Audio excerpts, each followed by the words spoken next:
那上次呢，我们是上到第98页的最后一行，就是以虚空的花式比故。那今天呢，从第99页开始，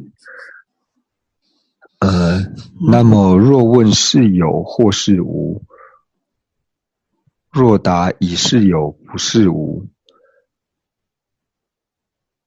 那这里呢，这边的意思呢，就是提到说，就是如果在问说是有还是无的时候呢，那么回答的时候就应该回答说是有，不是无。那这种情况呢，是在什么样的状况之下呢？那如果说平常我们是以就是用一个有法来说，就是举一个例子，或者说问说瓶子呢，它是有还是无的时候呢，那我们当然说瓶子是有的。那接下来还有说，然则若问是常或是事物，那就是接下来说，那是常呢还是无常呢？那回答的时候就应该说是是常，非事物，就是应该你要回答说是是常，但是不是无常。那这边指的就是说，我们一般在问的时候，问说瓶子它是常还是无常的时候呢，就是你有一个特指某样东西，或是以这个东西作为有法。那藏系就是在讲说有法呢，它是一个专有的名词，那就是在讲说我们在特指这样东西的时候，就以瓶子有法，或者说以瓶子这个东西作为示例的话呢，那它是常还是无常呢？我们就要回答说它是无常，它是事物。那如果是问说像是所知，那所知呢，它是常或是无常呢，或是常或是事物的时候呢，我们要回答说是常。那所以同样的呢，就是当我们有一个有法，就是有一个特指某样东西的时候，比如说我们特指的这个东西呢，是说是人，或者是瓶子，或者是柱子、颜色等等呢，就是以这些东西作为有法的时候呢，就是你特指这些东西的时候，那你问它是常还是事物的时候呢，那它当然是事物。但你特指的是，比如说像是所知，或是常，或是有，或是一。义等这些东西的时候呢，那问说是常还是事物的时候呢，那我们当然会回答说这些东西是常。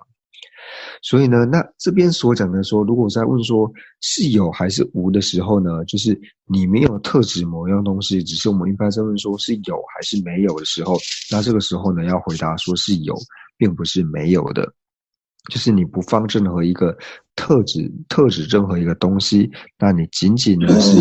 就直接问说，那到底是有呢，还是应是有，还是应是无的时候呢？那这个时候呢，我们就应该回答说是有，不是没有。那所以呢，为什么我们在说那是有还是无的时候呢，我们要回答是有呢？那这边所讲的第一个呢，就是因为说有无二者呢，是以有呢，它是比较主要的。那如果说呢，就像刚刚一样，那如果说我们特指一个有法，就比如说是兔子脚有法，或者说虚空花有法，那问说是有还是无的时候呢，那这个时候呢，当然就是无，就是没有。所以呢，我们平常在讲说什么什么东西有法，什么什么东西有法的时候呢，就是在讲这个论事的时候会讲到说什么什么有法，什么什么有法的时候呢，那这个时候是特指到问说这个东西，就是在探讨这个东西呢，它是有还是没有。比如说我们讲说瓶子有法，或是像刚刚讲的所知有法。那你问到说瓶子有法，所知有法的时候呢，当有这个有法的时候，你所探讨的就是说你所指的这个像是瓶子或是所知，它是否是存在的。那这个时候呢，那当然是有。那你的有法呢是放兔子脚或像虚空花这种东西的时候呢，问说是有还是无的时候呢，那你就是专门在探讨说是虚空花或是兔子脚所讲的这个东西的时候呢，那它就是没有的。所以当有法的时候呢，我们就要观待有法，就是探讨这个东西本身它是否是有或是无。但是当在没有法的时候呢，就是我们没有任何的有法，仅仅是问到说是有呢还是没有的时候呢，那这个时候呢就应该去回答说是有的。接下来就是要说了，然则若问是常或是事物的时候，那应该回答说是事常，而非是事物，就不是事物。那这个同样呢，也是建立在说我们没有放有法的时候，就是一般呢，我们在只问说是常或是事物的时候呢，那这个回答应该要回答是常，因为常和无常之间比较起来的时候呢，就是以常呢作为比较主要的，所以呢这边所讲的说是有还是无，然后是常还是事物的这种问法呢，就是在我们一般在讲说辩论的时候呢，就是你不放任何有法，就是你不探讨特指任何事物或任何东西的时候呢，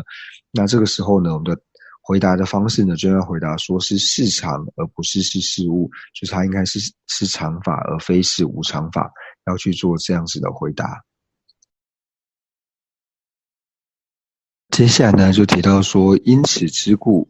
所以呢，就提到说，事与常呢是同义的，那非与事物呢是同义的。那这边讲的呢，就是全部都是建立在说，就是我们不探讨有法的时候，就仅仅在问说是还是不是的时候呢，我们通常会回答说是，就是回答说是是的时候，那同样就是像刚刚一样，在问说是常还是无常的时候呢，我们自然回答说它是常。那如果说是我们在回答是还是不是的时候呢，说是的时候，那它唯有呢，就是它只能视为常法。所以这边呢就提到说是呢，它跟常二者是同义的。那同样的呢，如果说你是跟常是同义的话，那自然呢，非跟事物两者，它二者自然而然呢就变成为是同义的。那在做这边的探讨呢，就提到说它全部都是在不放有法的情况之下。那如果说我们是讲什么什么有法的时候呢，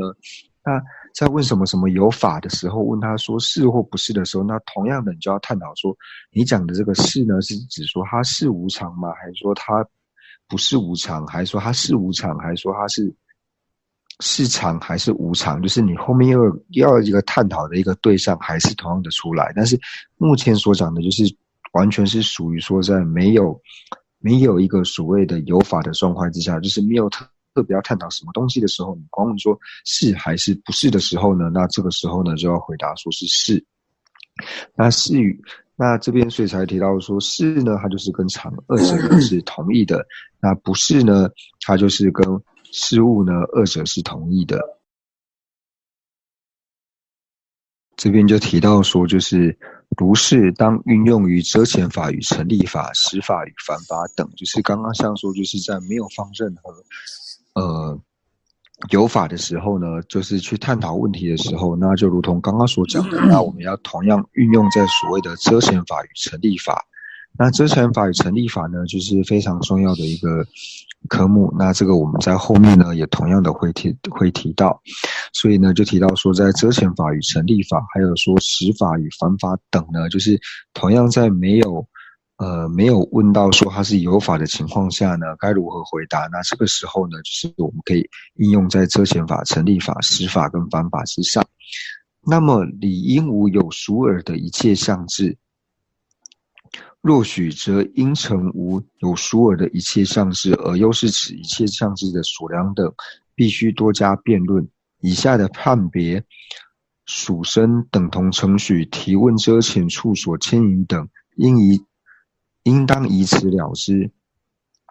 那如果说你是这样子程序的话呢，那你应该程序说，没有一个东西它是有属耳的一切相智，而又是此一切相智的所量等，必须多加辩论。那这就是我们上一堂课呢所提到的说，有属耳的一切相智，而又是此一切相智的所量等的这个地方呢，就是之前呢虽然是我们在探讨的时候呢，就是会探讨说有属耳的一切相智等等，但是以刚刚的这个理路来说的话呢，那应该是没有个东西呢，它是有属耳的一切相智，那又是此一切相智的所量。那这个是关于说在辩论场上面呢，可以拿来辩论的。虽然说经论上面它是如是的说，但是我们还是可以多加的辩论。那至于说下面呢会提到说像是判别啊、属生等同程序啊、提问遮前处的这一些等等的地方呢，那同样的呢，我们在这边呢应该先了解之后，那之后的课文呢会更深细的去解释。